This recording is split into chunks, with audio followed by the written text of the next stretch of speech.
فرزند زہرا یہ حالات برے ہیں۔ کاشانۂ بصیرت ایک ایسا مکمل یوٹیوب چینل جس پر محروم بصارت کے لیے بالخصوص اور تمام افراد کے لیے بالعموم سینکڑوں کی تعداد میں اسلامی کتب دستیاب ہیں۔ لہذا گزارش ہے کہ آپ اپنی ذمہ داری نبھاتے ہوئے کاشانۂ بصیرت کو سبسکرائب کرنے کے ساتھ ساتھ بیل آئیکن کو پریس کیجیے تاکہ آپ علم کے حصول کے ساتھ ساتھ مذہب اہل بیت کی اشاعت میں بھی اہم کردار ادا کرتے رہیں۔ کاشانۂ بصیرت، کاشانۂ بصیرت، کاشانۂ بصیرت۔ فرزند زہرا یہ حالات برے ہیں۔ السلام علیکم ورحمۃ اللہ وبرکاتہ۔ سامعین، آپ سماعت فرما رہے ہیں سیرت امیر المومنین حضرت علی ابن ابی طالب، حصہ اول۔ مؤلف ہیں علامہ مفتی جعفر حسین علی اللہ مقامہ۔ آج ہم آپ کے سامنے اس کی 14ویں ریکارڈنگ پیش کر رہے ہیں، صفحہ نمبر 154۔ عنوان ہے نصرت رسول کا آغاز۔ پیغمبر اسلام نے جب اعلانیہ تبلیغ اسلام کا آغاز کیا تو قریش کو حضرت ابو طالب کا تھوڑا بہت پاس اور لحاظ تھا۔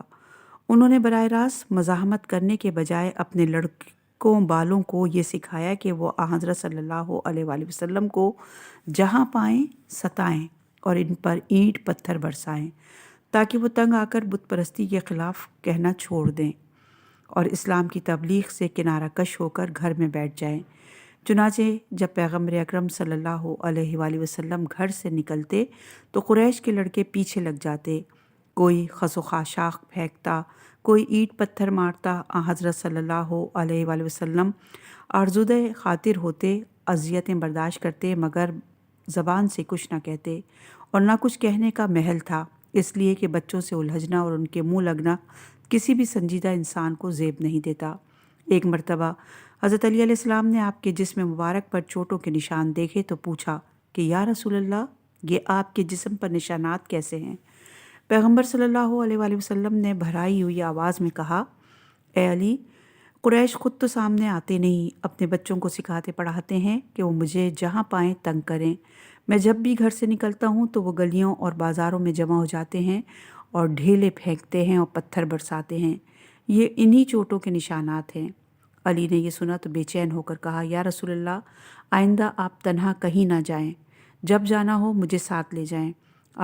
آپ تو ان بچوں کا مقابلہ کرنے سے رہے، مگر میں تو بچہ ہوں، میں انہیں اینٹ کا جواب پتھر سے دوں گا اور آئندہ انہیں جرأت نہ ہوگی کہ وہ آپ کو اذیت دیں یا راستہ روکیں۔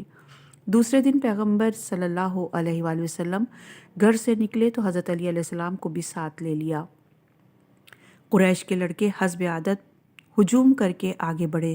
دیکھا کہ پیغمبر صلی اللہ علیہ وآلہ وسلم کے آگے علی کھڑے ہیں۔ وہ بچے بھی علی کے سن و سال کے ہوں گے، انہیں اپنے ہمسن کے مقابلے میں تو بڑی جرأت دکھانا چاہیے تھی، مگر علی علیہ السلام کے بگڑے ہوئے تیور دیکھ کر جھجکے، پھر ہمت کر کے آگے بڑھے۔ حضرت علی نے اپنی آستینیں الٹیں اور بپھرے ہوئے شیر کی طرح ان پر ٹوٹ پڑے، کسی کا بازو توڑا، کسی کا سر پھوڑا، کسی کو زمین پر پٹخا، کسی کو پیروں تلے لڑوندا۔ بچوں کا ہجوم اپنے ہی سن و سال کے ایک بچے سے پٹ پٹا کر بھاگ کھڑا ہوا اور اپنے بڑوں سے فریاد کی کہ قصفنا علی، علی نے ہمیں بری طرح پیٹا ہے، مگر بڑوں کو بھی جرأت نہ ہو سکی کہ فرزند ابو طالب سے کچھ کہیں، اس لیے کہ یہ سب کچھ انہی کے ایما پر ہوتا تھا۔ اس دن کے بعد بچوں کو بھی ہوش آ گیا اور جب وہ پیغمبر اسلام کے ہمراہ علی کو دیکھتے تو کہیں دبک کر بیٹھ جاتے یا ادھر ادھر منتشر ہو جاتے اور پیغمبر کو ستانے اور اینٹ پتھر پھینکنے کی جرأت نہ کر سکے۔ اس واقعے کے بعد علی علیہ السلام کو قزیم کے لقب سے یاد کیا جانے لگا، قاف ضاد یہ میم کے لقب سے یاد کیے جانے لگا، جس کے معنی ہے ہڈی پسلی توڑ دینے والا۔ چنانچہ جنگ احد میں جب آپ طلحہ ابن ابی طلحہ کے مقابلے کے لیے نکلے تو اس نے پوچھا کہ میرے مقابلے میں آنے والا کون ہے؟ آپ نے فرمایا، میں علی ابن ابی طالب ہوں۔ طلحہ نے جب دیکھا کہ اس کا مقابلہ علی سے ہے تو کہا، اے قزیم، میں سمجھتا ہوں کہ میرے مقابلے میں آنے کی جرأت تمہارے علاوہ کسی کو نہ ہوگی۔ اور یہ روایت ہے ایون شیعہ اس موقع پر طلحہ نے آپ کو اسی بچپن والے لقب سے یاد کیا۔ ایسا معلوم ہوتا تھا کہ قریش کے بچوں میں یہ بھی شریک رہا ہوگا اور علی کے ہاتھ سے ہڈی پسلی توڑوا چکا ہوگا، اور جبھی تو یہ نام اس کے حافظے میں محفوظ رہ گیا اور اسی نام سے حضرت کو مخاطب کیا۔ صفحہ نمبر ہے 156 اور عنوان ہے مقطع قریش۔ جب قریش نے اسلامی تحریک کو کچلنے اور پیغمبر اسلام کی آواز کو دبانے میں اپنی کوشش کو ناکام ہوتے ہوئے دیکھا اور بزوم خود انہیں راہ راست پر لانے سے نا امید ہو گئے، تو انہوں نے تبادلہ خیال اور سوچ بچار کے بعد یہ طے کیا کہ جب تک محمد صلی اللہ علیہ وآلہ وسلم کو ہمارے سپرد نہ کیا جاتا، بنو ہاشم سے تمام تعلقات ختم کر دیے جائیں اور ان سے ایک دم معاشی اور معاشرتی مقاطع کیا جائے، نہ ان کے ہاتھ کوئی چیز فروخت کی جائے اور نہ ان سے رشتہ ناتا کیا جائے اور نہ ہی باہمی میل جول رکھا جائے۔ اس فیصلے کو قومی معاہدے کا درجہ دینے کے لیے منصور ابن اکرمہ ابدری نے بلا اتفاق رائے ایک دستاویز قلم بند کی، جس پر 80 سرداران قریش نے اپنی مہریں ثبت کی اور اسے ابو جہل کی خالہ ام الجلاس کے سپرد کر دیا کہ وہ اسے ایک قیمتی دستاویز کی طرح باحفاظت تمام رکھے تاکہ اس کے ہوتے ہوئے کوئی خلاف ورزی کی جرت نہ کر سکے۔ جب بنو ہاشم کو اس معاہدے کا علم ہوا تو انہیں مکہ میں زندگی گزارنا مشکل نظر آیا۔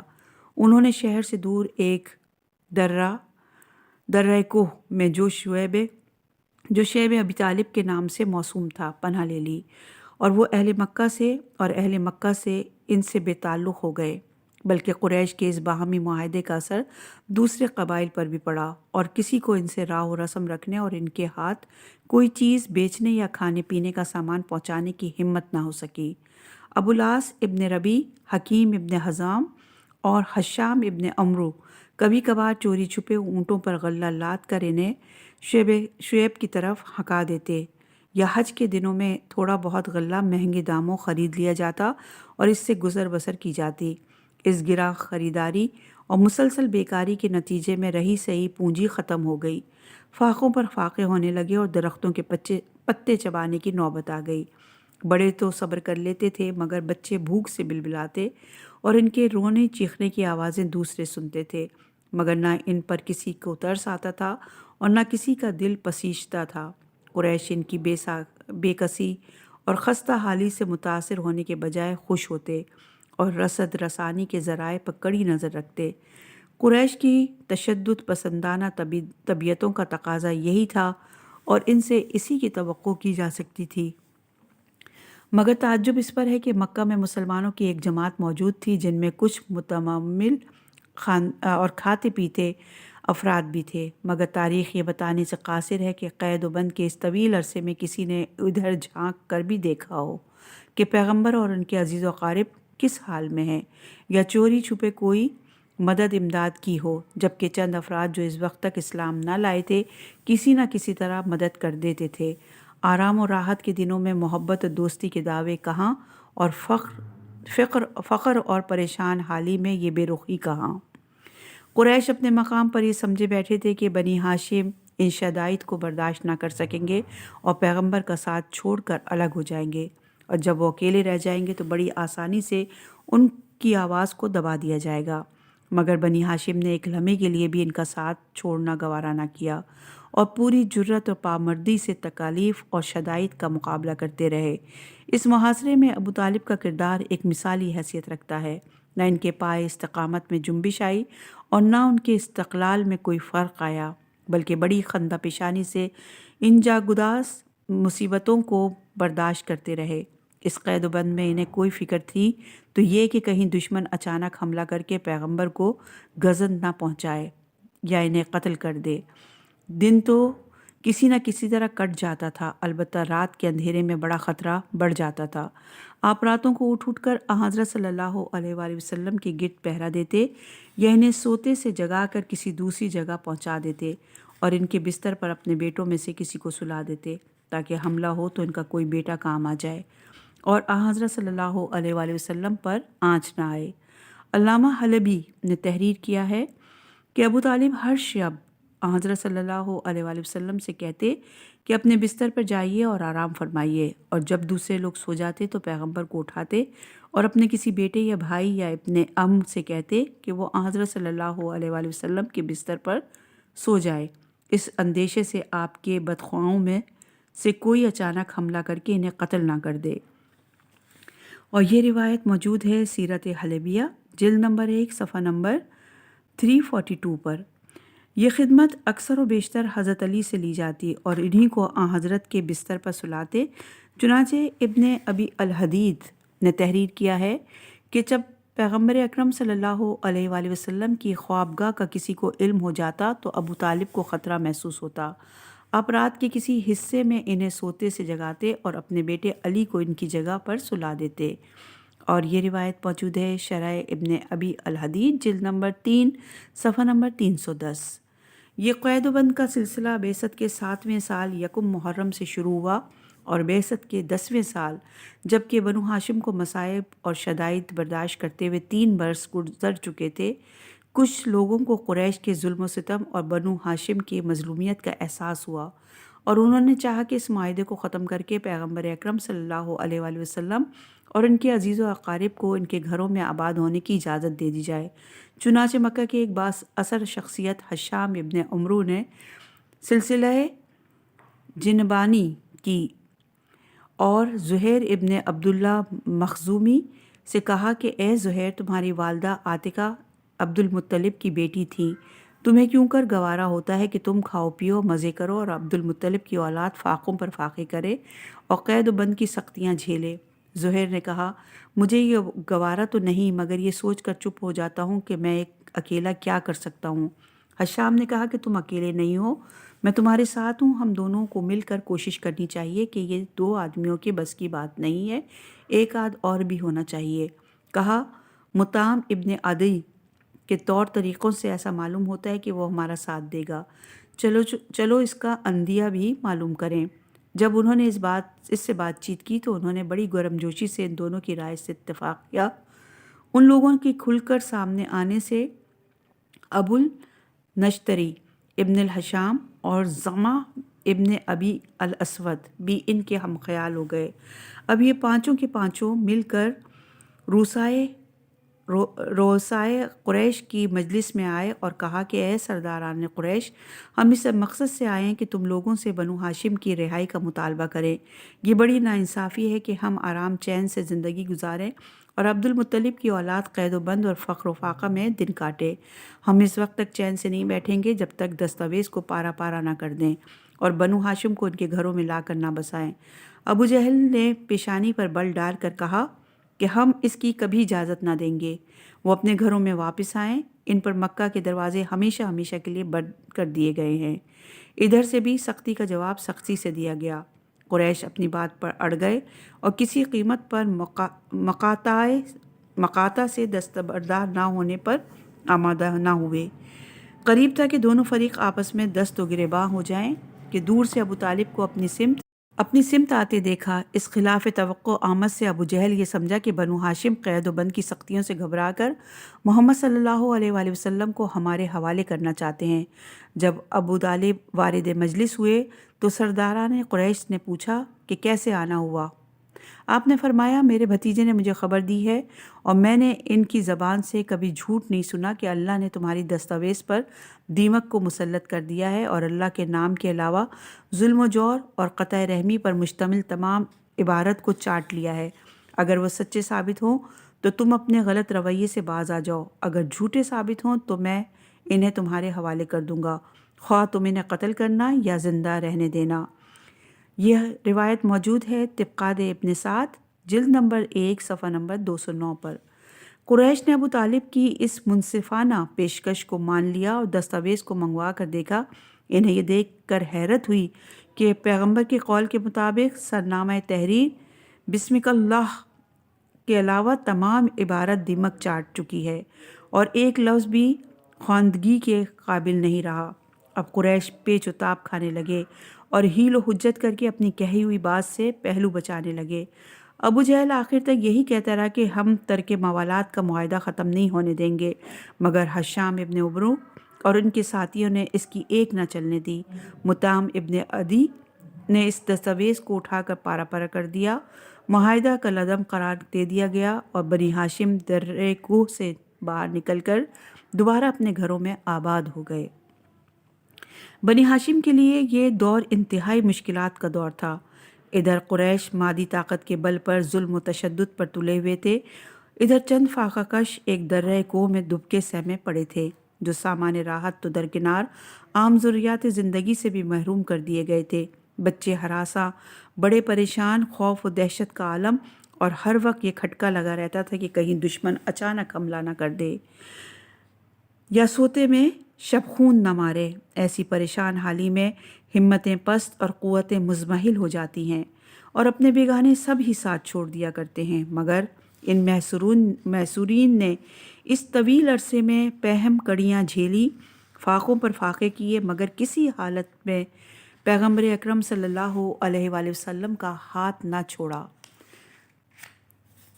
اور یہ بھی گوارا نہ کیا کہ ان کا ساتھ چھوڑ دیں، اور کمال ہمدردی اور مواسات کے نمونے چھوڑ گئے۔ خصوصاً ابو طالب کا جذبہ ایثار و قربانی اور علی کا ولولہ سرفروشی تاریخ کا ایک عدیم النظیر مثالیہ ہے۔ باپ بیٹے کو موت کے منہ میں دے کر مطمئن نظر آتا ہے اور بیٹا اپنے کو موت کے خطرے میں ڈال کر پرسکون رہتا ہے۔ اگرچہ چند افراد اس کے خلاف آواز نہ اٹھاتے اور تحریری معاہدہ دیمک کی نظر نہ ہو جاتا تو بظاہر حالات اس قید و بند سے چھٹکارے کی کوئی صورت ہی نہ تھی۔ قریش کے یہ ایک موقع تھا کہ وہ دستاویز کو دیکھ کر بصیرت اور بصارت سے کام لیتے، مگر وہ اپنی آنکھوں سے غیبی طاقت کا کرشمہ دیکھتے ہیں اور ٹس سے مس نہیں ہوتے۔ حالانکہ چاہیے تو یہ تھا کہ جب انہوں نے پیغمبر کی دی ہوئی خبر کو حرف بہ حرف درست پایا تھا تو عصیبت اور تنگ نظری سے بالاتر ہو کر یہ سوچتے کہ دستاویز کی لپٹی ہوئی تہوں میں دیمک کی نقل و حرکت کو وہی آنکھ دیکھ سکتی ہے جن میں نور نبوت کی روشنی ہو۔ یہ تو کہا نہیں جا سکتا کہ پیغمبر اکرم صلی اللہ علیہ وآلہ وسلم کی یہ قیاس آرائی تھی کہ اتنے عرصے تک ایک کاغذی دستاویز دیمک کے حملے سے محفوظ نہیں رہ سکتی، اس لیے کہ دیمک لگنے کا خطرہ سرد و مرطوب مقامات پر ہوتا ہے، نہ عربستان ایسے گرم اور خشک علاقے میں، اور اگر ایسا اتفاقیہ ہی ہوا تھا تو دیمک نے چاروں جہاں ساری تحریر کو چاٹ کر خاک کر دیا تھا، وہ سرنامہ دستاویز بسم اللہ کو بھی چاٹ کر ختم کر دیتی۔ اگرچہ قریش نے حضرت صلی اللہ علیہ وآلہ وسلم کی نبوت کا اعتراف نہ کیا اور نہ اس واقعے سے کوئی اثر لیا، مگر کچھ حق پسند اس سے متاثر ہوئے بغیر نہ رہ سکے۔ چنانچہ ابن واسع یعقوبی نے تحریر کیا ہے کہ اس واقعے سے کچھ لوگ اتنا متاثر ہوئے کہ اسی وقت دائرہ اسلام میں داخل ہو گئے۔ جب کچھ لوگوں نے کرم خوردہ دستاویز کو دیکھنے کے بعد حضرت صلی اللہ علیہ وآلہ وسلم کی صدق بیانی کا اعتراف کر کے اسلام قبول کر لیا تو حضرت ابو طالب، جنہوں نے دستاویز کو دیکھنے سے پہلے ہی قول پیغمبر کی صحت و صداقت پر اعتماد و وثوق کا اظہار کیا ہو، وہ حضرت کے دعوی نبوت کی صحت پر کیوں کا شک و شبہ کر سکتے تھے یا اسلام سے الگ تھلگ رہ سکتے تھے۔ صفحہ نمبر ہے 160 اور عنوان ہے ہجرت مدینہ۔ شعب ابو طالب کے قید و بند سے رہائی کے بعد قریش کے ولولے سرد پڑ گئے۔ اگرچہ ان کے سینوں میں غیظ و غضب کی چنگاریاں بھڑک رہی تھیں، مگر ابو طالب کا تھوڑا بہت پاس و لحاظ مانے تھا، اس لیے ان کی مادیانہ سرگرمیوں میں تیزی نہ آ سکی۔ ابو طالب ضعیف ہو چکے تھے اور اس ضعیفی میں محاصرے کی سختیوں نے انہیں اتنا متاثر کیا کہ صحت جاتی رہی، اعضاء کمزور پڑ گئے اور شیب سے نکلنے کے تھوڑے عرصے بعد دنیا سے رحلت فرما گئے۔ جب قریش کو کھل کھیلنے کے موقع مل گئے، پیغمبر کا سہارا جاتا رہا تھا۔ اہل مکہ جس طرح چاہتے بے دڑک ستاتے اور بے باکانہ مظالم ڈھاتے، نہ کسی میں روکنے ٹوکنے کی ہمت تھی اور نہ منع کرنے کی جرت۔ قریش کی ایذا رسانیوں میں روز بروز شدت پیدا ہونے لگی اور پیغمبر اکرم صلی اللہ علیہ وآلہ وسلم کے ساتھ مسلمان بھی ستائے جانے لگے۔ انہیں طرح طرح سے پریشان کیا جاتا اور گوں گوں اذیتیں اور تکلیفیں دی جاتی۔ پیغمبر اکرم صلی اللہ علیہ وآلہ وسلم ان کی مظلومیت اور بے کسی پر کڑتے، کبیدہ خاطر و ملول ہوتے، مگر گنتی کے مسلمانوں کے مقابلے میں کفار کی کثرت و قوت دیکھ کر خاموش ہو جاتے۔ جب قریش کی ستم کشی اور ستم رانی حد سے بڑھ گئی تو آپ مکہ سے نکل کھڑے ہوئے اور طائف کا رخ کر لیا جو مکہ سے 60 میل کے فاصلے پر ہے۔ پر رونق اور آباد بستی تھی۔ ابو الحسن مدانائی کی روایت کے مطابق کے بنا پر حضرت علی اور زید بن حارثہ بھی اس سفر میں آپ کے ہم رکاب تھے۔ پیغمبر کا مقصد تو یہ تھا کہ اہل طائف کو اسلام کی دعوت دیں، شاید وہ حق کی آواز سے متاثر ہو کر قریش کے خلاف ان سے تعاون کریں، مگر یہاں کے لوگ اہل مکہ سے بھی زیادہ نابکار اور ناہنجار ثابت ہوئے۔ انہوں نے پیغمبر اکرم صلی اللہ علیہ وآلہ وسلم کی بات تک سننا گوارا نہ کی اور اوباشوں کا ایک گروہ آپ کے پیچھے لگ گیا جو آپ پر ڈھیلے پھینکتا اور پتھر برساتا۔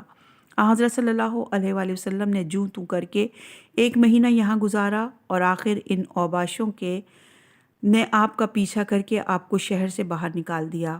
جب کہیں جائے پناہ نظر نہ آئی تو پھر مکہ کا رخ کیا اور شہر کے قریب پہنچ کر کوہ ہرا میں منزل کی۔ حدود شہر میں کسی کی حمایت و پناہ کے بغیر قدم رکھنا خطرے سے خالی نہ تھا۔ آپ نے ایک شخص کے ذریعے مطعم ابن عدی سے پناہ مانگی۔ اس نے پناہ دینے کی حامی بھر لی تو آپ اس حمایت و ذمہ داری کی آڑ لے کر مکہ میں داخل ہوئے۔ یہاں پھر انہی دقتوں اور تکلیفوں کا سامنا تھا، مگر ان کاوشوں اور کاہشوں کے باوجود آپ اپنے منصبی فرائض برابر انجام دینے اور اسلام کی تبلیغ کرتے رہے اور آس پاس کی بستیوں میں بھی تشریف لے جاتے، جہاں مختلف قبائل کو اسلام کے محاسن سے آگاہ کر کے دعوت اسلام دیتے۔ قریش بھی پیچھا کرتے اور جادوگر اور مجنون کہہ کر آپ کی بات کو بے اثر بنانے کی کوشش کرتے، مگر آپ صبر و استقلال اور عزم و ثبات کے ساتھ اپنی آواز دوسروں تک پہنچاتے رہے۔ پیغمبر اکرم صلی اللہ علیہ وآلہ وسلم کا معمول تھا کہ حج کے موقع پر جب مختلف شہروں اور دیہاتوں کے لوگ مکہ میں جمع ہوتے تو آپ انہیں اسلام کی دعوت دیتے۔ ان میں جو سلیم النظر ہوتے وہ آپ کی آواز پر لبیک کہتے اور اسلام قبول کر لیتے۔ بعثت کا 10واں سال تھا کہ یثرب کے کچھ لوگ حج کے لیے مکہ آئے۔ پیغمبر تبلیغ کرتے ہوئے مینا میں پہنچے تو عقبہ کے پاس ان کے 6 آدمیوں کو دیکھا۔ آپ ان لوگوں کے پاس آئے اور پوچھا کہ تم کون ہو اور کس قبیلے سے ہو؟ انہوں نے کہا ہم یثرب سے آئے ہیں اور قبیلہ زخرج سے تعلق رکھتے ہیں۔ حضرت صلی اللہ علیہ وآلہ وسلم انہی کے حلقے میں بیٹھ گئے اور قرآن مجید کی چند آیتیں تلاوت کرنے کے بعد انہیں اسلام کی دعوت دی۔ انہوں نے اسلامی تعلیمات کی پاکیزگی سے متاثر ہو کر اسلام قبول کر لیا۔ ان لوگوں کے اسلام لانے سے یثرب میں اسلام کا چرچا ہونے لگا۔ سال آئندہ یثرب سے 12 آدمی آئے اور آپ کے ہاتھوں پر بیعت کر کے مسلمان ہو گئے۔ اگلے سال پھر 73 آدمیوں کی ایک جماعت آئی اور بیعت کرنے کے بعد اسلام سے وابستہ ہو گئے۔ ان لوگوں نے حضرت صلی اللہ علیہ وآلہ وسلم سے کہا ہماری خواہش ہے کہ آپ مکہ کے بجائے مدینے میں رونق افروز ہوں اور اس سے نشر اسلام کا مرکز قرار دیں، اور آپ کی حمایت اور حفاظت کے لیے ہم ہر طرح تیار ہیں۔ مکہ میں اسلام کے پنپنے کی کوئی صورت نہ تھی۔ آپ نے مسلمانوں سے کہا وہ مکہ سے ہجرت کر کے مدینہ چلے جائیں۔ مسلمان قریش کے مظالم سے تنگ آ چکے تھے۔ جب انہیں جائے امن نظر آئی تو ایک ایک کر کے ہجرت کرنے لگے۔ جب قریش نے یہ دیکھا کہ مسلمانوں کو اہل یثرب کی حمایت و پشپنائی حاصل ہو گئی ہے اور وہ ترک وطن کر کے جا رہے ہیں تو انہیں یہ فکر لاحق ہو گئی کہ اگر پیغمبر اسلام بھی یہاں سے چلے گئے تو یہ پاشان و پریشان جماعت مجتمع ہو کر ہمارے خلاف اٹھ کھڑی ہوگی۔ انہوں نے جانے والوں کو پریشان کرنا شروع کر دیا اور ان کی راہ میں رکاوٹیں کھڑی کر دیں۔ کسی کے بال بچوں کو روک لیا، کسی کا روپے پیسہ چھین لیا، کسی کو ڈرایا دھمکایا، مگر ان کی یہ تمام کوششیں بے سود ثابت ہوئیں اور 2-4 آدمیوں کے علاوہ سب مدینے پہنچ گئے۔ قریش کو مسلمانوں کے روک لینے میں ناکامی ہوئی تو انہوں نے باہمی مشورہ کر کے ایک مجلس منعقد کی جس میں بنی ہاشم کے سوا تمام قبیلوں کے سرکردہ افراد نے شرکت کی۔ بنو عبدالشمس سے عتبہ، شیبہ اور ابو سفیان، بنو نوافل سے تیمہ ابن عدی، جبیر ابن مطعم اور حارث ابن عمر، بنو عبدالدار سے نضر ابن حارث، بنو اسد سے ابو النجتری ابن حشام زما ابن اسود اور حکیم ابن حزام بنو محزوم سے، و ابو جہل ابن حشام بنو سہم سے، نصیبہ اور منصبہ پسران حجاج، بنو جمع سے امیہ ابن خلف۔ ان عمائد و شیوخ کے علاوہ اور لوگ بھی شریک ہوئے اور نجد کا ایک بوڑھا بھی آ کر ان میں شامل ہو گیا۔ ایک شخص نے کارروائی کا آغاز کرتے ہوئے کہا، تم لوگوں کو معلوم ہے کہ مسلمانوں نے باہر کے لوگوں سے رابطہ قائم کر لیا ہے اور وہ کسی وقت بھی بڑی طاقت بن سکتے ہیں۔ ہمیں سر جوڑ کر بیٹھنے اور اس پر غور کرنے کی ضرورت ہے۔ اگر اس کی روک تھام نہ کی گئی تو قوی اندیشہ ہے کہ وہ ایک نہ ایک دن محمد صلی اللہ علیہ وآلہ وسلم کی قیادت میں ہم پر چڑھائی کر دیں گے، لہٰذا کوئی ایسی تدبیر کرنی چاہیے کہ اسلام کا قصہ پاک ہو جائے اور محمد صلی اللہ علیہ وسلم کو عبرتناک سزا دی جائے کہ آئندہ کسی کو ہمارے دین و مذہب کے خلاف لب کشائی کی جرت نہ ہو سکے۔ عاصی ابن اوائل، امیہ ابن خلف، ابی ابن خلف نے کہا کہ ہماری رائے یہ ہے کہ محمد کو طوق و زنجیر میں جکڑ کر کسی کوٹری میں بند کر دیا جائے، یہاں تک کہ قید تنہائی میں بھوک پیاس کی تکلیف سے تڑپ تڑپ کر مر جائے۔ شیخ نجدی نے کہا، یہ رائے صائب اور درست نہیں ہے۔ اگر ایسا کیا گیا تو ان کے قوم، قبیلے اور ماننے والے حملہ کر کے انہیں نکال لے جائیں گے اور تم منہ دیکھتے رہ جاؤ گے۔ عتبہ، شیبہ اور ابو سفیان نے کہا کہ انہیں جلا وطن کر دینا چاہیے تاکہ ہمارے معبودوں کے خلاف کوئی آواز ہمارے کانوں میں نہ پہنچے۔ شیخ نجدی نے اس رائے سے بھی اختلاف کیا اور کہا کہ وہ جہاں جائیں گے اپنی چرب زبانی اور طاقت لسانی سے لوگوں کو اپنے گرد و پیش جمع کر لیں گے اور انہیں اپنا ہمنوا بنا کر تمہارے خلاف اٹھ کھڑے ہوں گے، پھر نہ تم انہیں روک سکو گے اور نہ ان کا مقابلہ کر سکو گے۔ ابو جہل نے کہا کہ میری رائے یہ ہے کہ ہر قبیلے میں سے کڑیل، گراں ڈیل جوان منتخب کر لیے جائیں اور سب مل کر یک بارگی ان پر ٹوٹ پڑیں اور انہیں قتل کر دیں۔ اس صورت میں کسی ایک شخص یا ایک قبیلے کو ملزم نہ قرار دیا جا سکے گا بلکہ تمام قبائل اس میں شریک سمجھے جائیں گے، اور بنی ہاشم کے امکان سے یہ بھی باہر ہوگا کہ وہ تمام قبائل سے عرب سے جنگ چھڑیں اور خون کا بدلہ خون چاہیے، لہٰذا وہ قصاص کے بجائے دیت پر راضی ہو جائیں گے اور ہم سب مل کر بڑی آسانی سے دیت ادا کر دیں گے۔ یہ رائے سب نے پسند کی اور شیخ نجدی نے بھی اسے سراہا۔ اس قرارداد کو عملی جمع پہنانے کے لیے یہ طے کیا گیا کہ سر شام حضرت صلی اللہ علیہ وآلہ وسلم کے مکان کے گرد پہرا بٹھا دیا جائے جو ان کی نقل و حرکت پر کڑی نظر رکھے تاکہ وہ حملے کی سن یا پا کر کہیں ادھر ادھر نہ ہو جائیں۔ جب رات کا اندھیرا چھا جائے تو تمام جوان گھر کے اندر گھس کر انہیں قتل کر دیں۔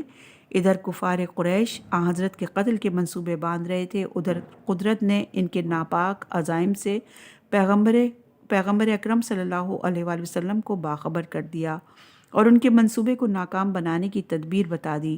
چنانچہ ارشاد الہی ہوا، اس وقت کو یاد کرو جب کفار تمہارے خلاف تدبیریں کر رہے تھے، تمہیں کسی جگہ بند کر دیں یا قتل کر ڈالیں یا جلا وطن کر دیں۔ وہ اپنی تدبیریں کر رہے تھے اور اللہ اپنی تدبیر کر رہا تھا، اور اللہ بہتر تدبیر کرنے والا ہے۔ حضرت صلی اللہ علیہ وآلہ وسلم نے اللہ کی بتائی ہوئی تدبیر کو عملی جامہ پہنانے کے لیے حضرت علی علیہ السلام کو بلا کر کہا، اے علی، قریش نے یہ فیصلہ کیا ہے کہ آج کی رات مجھے قتل کر دیں، اور میرے اللہ نے مجھے حکم دیا ہے کہ میں مکہ چھوڑ کر مدینہ چلا جاؤں اور تمہیں اپنے بستر پر سلا دوں۔ مجھے انتہائی گراں ہے کہ میں دشمنوں کے نرغے میں تمہیں چھوڑ کر جا رہا ہوں، مگر خدا کا حکم یہی ہے، لہٰذا تم میری حضرمی سبز چادر اوڑھ کر میرے بستر پر سو جاؤ اور تمہیں ان کی طرف سے کوئی غضن نہیں پہنچائے گا۔ یہ روایت موجود ہے تاریخ کامل جلد نمبر 2 اور صفحہ نمبر 72 پر۔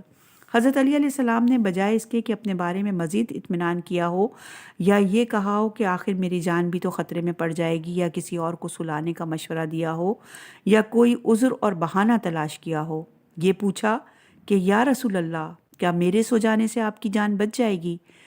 فرمایا کہ ہاں، اگر تم میرے سے بستر پہ سو جاؤ گے تو میں مشرکین کی گرفت سے آزاد ہو کر نکل جاؤں گا۔ یہ سن کر حضرت علی علیہ السلام نے ادائے شکر کے لیے اپنے پیشانی زمین پر رکھ دی۔ ابن شہر آشوب مازندانی نے لکھا ہے کہ علی وہ ہیں جنہوں نے سب سے پہلے سجدہ شکر ادا کیا اور سب سے پہلے سجدے کے بعد اپنا چہرہ کرۂ خاک پر رکھا۔ یہ روایت موجود ہے مناقب کی جلد نمبر 1 اور صفحہ نمبر 127 پر۔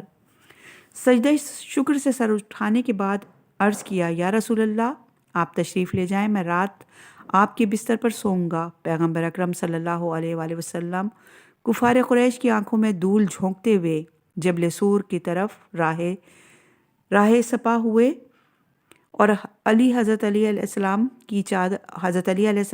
حضرت کی چادر اوڑھ کر بے کھٹکے ان کے بستر پر سو گئے۔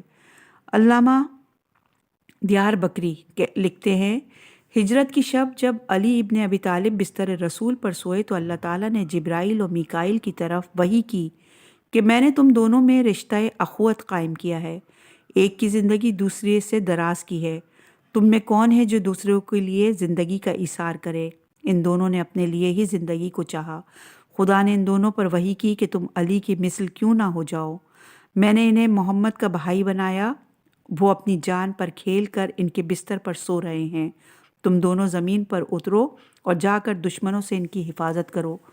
چنانچہ جبرائیل علیہ السلام سرہانے اور میکائیل پائنتی کی جانب بیٹھ گئے اور کہنا شروع کیا، مبارک ہو اے فرزند ابو طالب، کون ہے تمہارا مثل کہ تمہارے سبب سے اللہ تعالیٰ فرشتوں پر فخر کرتا ہے، اور اللہ تعالیٰ نے یہ آیت نازل فرمائی ہے کہ ایسے بھی لوگ ہیں جو رضائے الہی کی طلب میں اپنی جان بیچ ڈالتے ہیں، اور اللہ تعالیٰ اپنے بندوں پر بہت مہربان ہے۔ یہ روایت تاریخ خمیس جلد نمبر 1 صفحہ نمبر 325 پر موجود ہے۔ رسول خدا صلی اللہ علیہ وآلہ وسلم کے روانہ ہونے کے بعد حضرت ابوبکر آپ کے مکان پر آئے اور انہیں موجود نہ پا کر حضرت علی سے پوچھا، رسول اللہ کہاں ہیں؟ فرمایا کہ وہ جبل سور کی طرف چلے گئے ہیں، اگر کوئی کام ہو تو ادھر چلے جائیے۔ حضرت ابوبکر وہاں سے اٹھے اور رسول اللہ کے عقب میں روانہ ہو گئے۔ مورخ طبری نے لکھا ہے کہ جب رسول اللہ نے رات کے اندھیرے میں ابوبکر کے قدموں کی آہٹ سنی تو یہ خیال کیا کہ مشرکین میں سے کوئی تعاقب میں آ رہا ہے۔ آپ نے رفتار تیز کر دی، آپ کی جوتی کا تسمہ ٹوٹ گیا اور ایک پتھر سے ٹھوکر کھائی جس سے انگوٹھا زخمی ہو گیا اور بہت سا خون بہہ گیا، مگر آپ تیزی کے ساتھ چلتے رہے۔ یہ روایت تاریخ طبری کی جلد نمبر 2 صفحہ نمبر 100 پر موجود ہے۔ حضرت ابوبکر کو محسوس ہوا کہ پیغمبر اکرم صلی اللہ علیہ وآلہ وسلم کے لیے اذیت کا باعث ہو رہے ہیں۔ انہوں نے بلند آواز سے حضرت کو پکارا۔ آپ ابوبکر کی آواز پہچان کر ٹھہر گئے، انہیں ساتھ لے کر صبح ہوتے ہی جبل سور پر پہنچ گئے اور دونوں ایک غار میں چھپ کر بیٹھ گئے۔ ادھر کفار قریش رات بھر گھر کا محاصرہ کیے پڑے رہے اور اندر جھانک کر جب پیغمبر اکرم صلی اللہ علیہ وآلہ وسلم کی خوابگاہ دیکھتے تو یہ سمجھ کر مطمئن ہو جاتے کہ پیغمبر چادر اوڑھے سو رہے ہیں۔ جب پاؤں پھوٹی تو تلواریں سونت کر اندر داخل ہوئے۔ حضرت علی علیہ السلام نے آہٹ پا کر چادر الٹ دی۔ انہوں نے پیغمبر اکرم صلی اللہ علیہ وآلہ وسلم کے بجائے علی کو دیکھا تو چہروں کے رنگ اڑ گئے۔ حیرت زدہ ہو کر پوچھا، محمد کہاں ہیں؟ علی نے کہا، کیا میرے سپرد کر کے گئے تھے جو مجھ سے پوچھتے ہو؟ اللہ بہتر جانتا ہے وہ کہاں ہیں۔ کفار اس جواب پر جز بز ہو گئے، مگر اس کی تردید بھی تو نہ ہو سکتی تھی، ان کے عزائم ناکام ہو چکے تھے، پیغمبر ان کے ہاتھوں سے بچ کر جا چکے تھے۔ انہوں نے جھلا کر کہا، اپنی ناکامی کا بدلہ علی سے لینا چاہا اور سختی اور تشدد کے ذریعے پیغمبر کا راز اگلوانا چاہا، مگر وہ پوچھ گچھ میں ناکام ہو گئے اور کامیاب نہ ہو سکے۔ آخر خود ہی کہا، ہمیں علی سے کیا سروکار، انہیں چھوڑ دو اور محمد کا تعاقب میں چلو۔ مشرکین قریش کو اب تک تو یہ اطمینان تھا کہ اگر مسلمان یہاں سے جا چکے ہیں تو پیغمبر اکرم تو یہاں موجود ہیں، مگر مسلمانوں نے یثرب میں قوت و طاقت حاصل کر بھی لی تو وہ ہمارے خلاف جتھا بازی کی جرت نہ کر سکیں گے، کیونکہ پیغمبر اکرم صلی اللہ علیہ وآلہ وسلم ہمارے قبضے میں ہیں۔ مگر جب پیغمبر اکرم بھی چلے گئے تو انہیں تشویش ہوئی، انہوں نے ادھر ادھر آدمی دوڑائے تاکہ حضرت کو تلاش کر سکیں۔ کچھ لوگ کھوج لگاتے ہوئے غار سور تک پہنچ گئے۔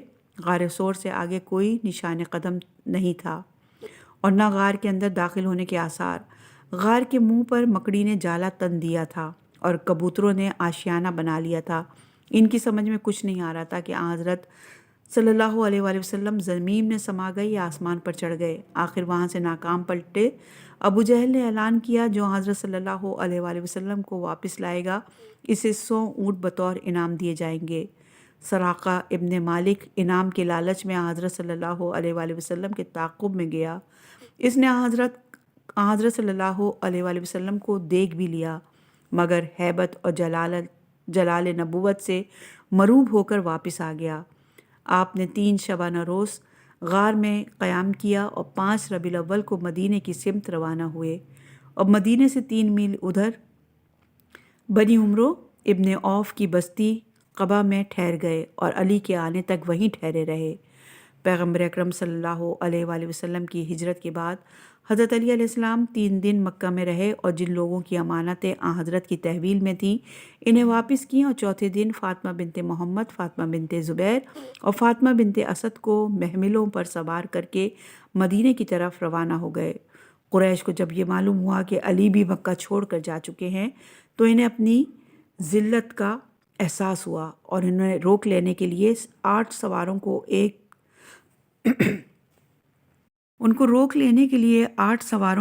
ڈور ان کے تعاقب میں روانہ کی تاکہ انہیں راستے میں روک لیں اور مجبور کر کے واپس لائیں۔ جب علی مکہ سے 25 میل کے فاصلے پر کوہ زجنان کے قریب پہنچے تو یہ لوگ بھی پہنچ گئے۔ ان لوگوں کو دیکھ کر آپ نے عورتوں کی محملیں پیچھے کی جانب دامن کوہ میں ٹھہرا دیں اور خود آگے بڑھ کر کھڑے ہو گئے۔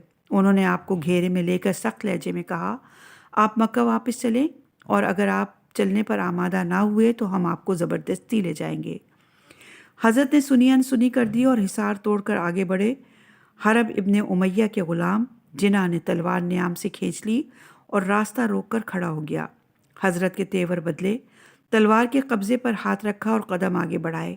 جناح نے حملہ کیا، آپ نے اس کا وار خالی دے کر تلوار چلائی اور اس کے 2 ٹکڑے کر دیے۔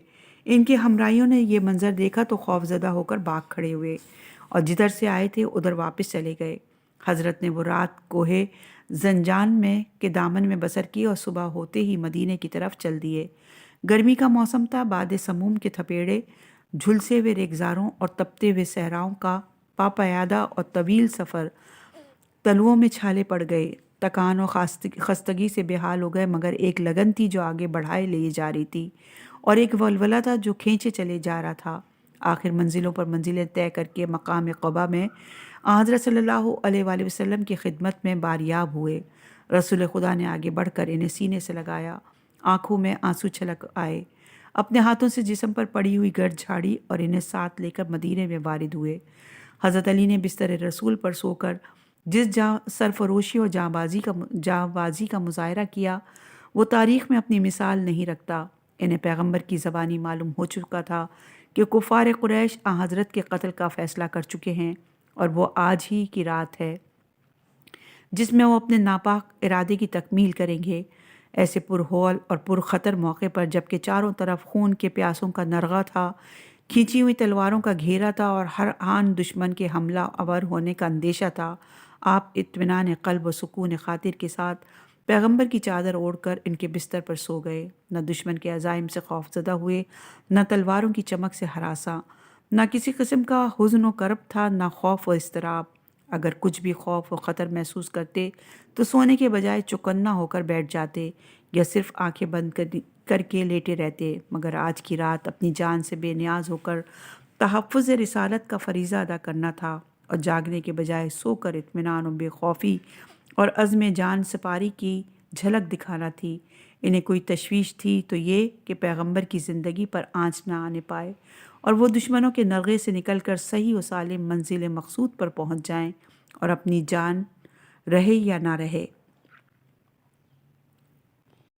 اگر اس موقع پر علی آڑے نہ آتے اور اپنی جان کی بازی لگا کر بستر رسول پر نہ سوتے یا ان کے سامنے سو جاتے اور ان کے جانے کے بعد بستر چھوڑ کر کسی گوشے میں چھپ جاتے تو کفار بستر رسول کو خالی پا کر اسی وقت تعاقب میں نکل کھڑے ہوتے اور غار میں پناہ لینے سے پہلے اپنی گرفت میں لے لیتے۔ اس کا نتیجہ صاف ظاہر ہے کہ یا تو پیغمبر کی زندگی ختم کر دی جاتی یا ظاہر اسباب کی بنا پر ہجرت کا ارادہ پائے تکمیل کو نہ پہنچتا، اور اسلام کی نشر و فروغ کی راہیں جو اس ہجرت کے نتیجے میں کھلیں نہ کھلتیں، اور وہ فتوحات جو اس ہجرت کے بعد حاصل ہوئیں کبھی حاصل نہ ہوتیں۔ حضرت علی ہی نے تلواروں کے سائے میں سو کر فتح و نصرت کی راہیں ہموار کیں اور پرچم اسلام کی سربلندی کا سامان کیا۔ بلا شبہ اسلام کا فروغ و استحکام ہجرت کا ثمرہ ہے، اور ہجرت کی تکمیل علی کے جان پر کھیلنے کا نتیجہ